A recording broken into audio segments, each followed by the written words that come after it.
Hello friends, welcome to Sandhya's kitchen.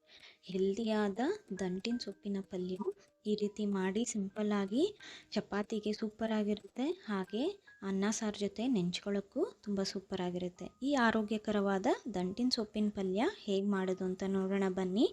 First ಒಂದು ಬಾಣಲಿಯಲ್ಲಿ 3 table spoon ಎಣ್ಣೆ ಬಿಸಿ ಮಾಡ್ಕೊಳ್ಳಿ. ಎಣ್ಣೆ ಬಿಸಿ ಆದಮೇಲೆ ಸಾಸಿವೆ, ಜೀರಿಗೆ 1/4 ಟೀ ಸ್ಪೂನ್, 2 ಒಣಮೆಣಸಿನ್ಕಾಯಿ, ಸ್ವಲ್ಪ ಕರಿಬೇವಿನ ಸೊಪ್ಪು, 6ರಿಂದ 7 ಹಸಿಮೆಣಸಿನ್ಕಾಯಿ ಹಾಕ್ಕೊಂಡು ಮಿಕ್ಸ್ ಮಾಡ್ಕೊತಾ ಇದನ್ನು ಸ್ವಲ್ಪ ಫ್ರೈ ಮಾಡ್ಕೊಳ್ಳಿ. ಇದು ಸ್ವಲ್ಪ ಫ್ರೈ ಆದಮೇಲೆ 3 ಮೀಡಿಯಮ್ ಸೈಜಷ್ಟು ಈರುಳ್ಳಿ ಚಿಕ್ಕದಾಗಿ ಕಟ್ ಮಾಡಿಕೊಂಡು ಹಾಕ್ಕೊಂಡು ಇದನ್ನು ಮಿಕ್ಸ್ ಮಾಡ್ಕೊಳ್ಳಿ. ಒಂದು ಸತಿ ಮಿಕ್ಸ್ ಮಾಡ್ಕೊಂಡ್ಮೇಲೆ ಇದಕ್ಕೆ ರುಚಿಗೆ ತಕ್ಕಷ್ಟು ಉಪ್ಪು ಹಾಕಿ, ಇದಕ್ಕೆ ಉಪ್ಪು ಜಾಸ್ತಿ ಹಿಡಿಯಲ್ಲ ನೋಡಿಕೊಂಡು ಉಪ್ಪು ಹಾಕಿ ಮಿಕ್ಸ್ ಮಾಡ್ಕೊತಾ ಗೋಲ್ಡನ್ ಕಲರ್ ಆಗೋವರೆಗೂ ಇದನ್ನು ಫ್ರೈ ಮಾಡ್ಕೊಬೇಕು. ಇದು ಫ್ರೈ ಆದಮೇಲೆ 1 ಕಟ್ಟಷ್ಟು ದಂಟಿನ ಸೊಪ್ಪನ್ನ ಚೆನ್ನಾಗಿ ವಾಶ್ ಮಾಡಿ ಈ ರೀತಿ ಚಿಕ್ಕದಾಗಿ ಕಟ್ ಮಾಡಿಕೊಂಡು ಹಾಕ್ಕೊಳ್ಳಿ.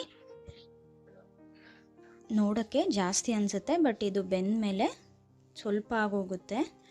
ಇದನ್ನು ಕ್ಲೀನಾಗಿ ಮಿಕ್ಸ್ ಮಾಡ್ಕೊಳ್ಳಿ.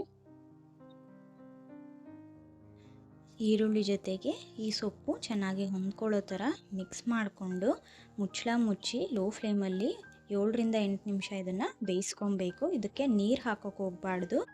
ನೀರು ಹಾಕಿದ್ರೆ ಇದಕ್ಕೆ ಟೇಸ್ಟ್ ಇರಲ್ಲ. ಸೊಪ್ಪಲ್ಲೇ ನೀರು ಬಿಟ್ಕೊಳ್ಳುತ್ತಲ್ವ, ಅದರಲ್ಲೇ ಇದು ಬೆಂದೋಗ್ಬಿಡುತ್ತೆ. ಮಧ್ಯದಲ್ಲಿ ಮಿಕ್ಸ್ ಮಾಡ್ಕೊತಾ ಇರಿ. 7ರಿಂದ 8 ನಿಮಿಷ ಆದಮೇಲೆ ಇದು ಚೆನ್ನಾಗಿ ಬೆಂದಿರುತ್ತೆ. ನೀವು ದಂಟು ಇರುತ್ತಲ್ವ, ಅದನ್ನು ನೋಡಿದ್ರೆ ಬೆಂದಿದೆಯೋ ಇಲ್ವೋ ಅಂತ ನಿಮಗೆ ಈಸಿಯಾಗಿ ಗೊತ್ತಾಗುತ್ತೆ. ಅದು ಸಾಫ್ಟಾಗಿ ಮ್ಯಾಶ್ ಆದರೆ ಬೆಂದಿದೆ ಅಂತ ಅರ್ಥ. ಚೆನ್ನಾಗಿ ಮಿಕ್ಸ್ ಮಾಡಿಕೊಂಡು ಸ್ಟವ್ ಆಫ್ ಮಾಡಿ ಚಪಾತಿ ಅಥವಾ ಅನ್ನ ಸಾರು ಜೊತೆ ನೆಂಚ್ಕೊಳ್ಳೋಕ್ಕೆ ಬಿಸಿ ಬಿಸಿಯಾಗಿ ಸರ್ವ್ ಮಾಡಿ. ಅಷ್ಟೇ, ನೋಡಿದ್ರಲ್ಲ, ತುಂಬ ಸಿಂಪಲ್ಲಾಗಿ ಮಾಡುವಂಥ ಈ ರೆಸಿಪಿ ನಿಮಗೆ ಇಷ್ಟ ಆದರೆ ಕಮೆಂಟ್ ಸೆಕ್ಷನಲ್ಲಿ ತಿಳಿಸಿ. ಈ ವಿಡಿಯೋನ ನಿಮ್ಮ ಫ್ರೆಂಡ್ಸ್ ಆ್ಯಂಡ್ ಫ್ಯಾಮಿಲಿ ಜೊತೆ ಶೇರ್ ಮಾಡಿ. Thank you.